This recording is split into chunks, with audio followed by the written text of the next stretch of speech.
मला असं म्हणायचं की तुम्ही अपेक्षा त्या ठेवताय, परंतु तुमच्या आई वडिलांनी तितक्याच त्यावेळेस त्या केल्या होत्या का? किंवा तुम्ही एक मुलगा साधारणतः 28, आता लग्न करण्याचा ट्रेंड साधारणतः मुलींचा 29 ते पुढेच असतो आणि मुलं 30च्या नंतरच लग्न करतात. बरोबर.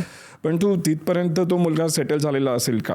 किंवा स्वतःच्या काही गोष्टी घेऊ शकतो का? किंवा घर वगैरे घेण्यासाठी हप्ते वगैरे सुरू असतात. परंतु मला तेच म्हणायचं की तुम्ही पहिल्यांदा मुलींनी किंवा स्व ओळख करून घ्या की मी जे मला काय हवंय आणि ते माझं रिलेशन लास्ट लॉंग कसं झालेलं, मुलाने जडणघडण कशी झाली आहे, तो बोलतो कसा आहे, त्याचे पालकांचं आणि त्याचं बॉन्डिंग कसं आहे, किंवा त्याच्या हॉबीज काय आहेत, त्याने शिक्षण कसं घेतलंय, की बाबा आणि शिक्षण करून नोकरी करून तो काही अजून वेगळं करतो का, या सगळ्या गोष्टी जर तुम्ही बघितल्यात मुलांमधले, तर हा जो मूळ मुद्दा आहे की आता मुलांची लग्न न जमणं किंवा या सगळ्या मुलींची आता जबाबदारी थोडीशी वाढली की सिलेक्ट करताना आपण भौतिक गोष्टी न बघता त्याची पर्सनॅलिटी, त्याचं कॅरेक्टर, ह्या सगळ्या पहा, त्याची फॅमिली पहा, त्यानुसार मग आज तेच मगाशी म्हटल्याप्रमाणे आज तुमचा पगार जास्त आहे, नंतर आता हे युग कंटिन्यू बदलत असतं, नवीन नवीन जॉबमध्ये पण रिक्वायरमेंट अपग्रेड करायला लागत असतात आपल्याला, एज्युकेशन किंवा काही कोर्सेस वगैरे, ते मग कसं करणार? किंवा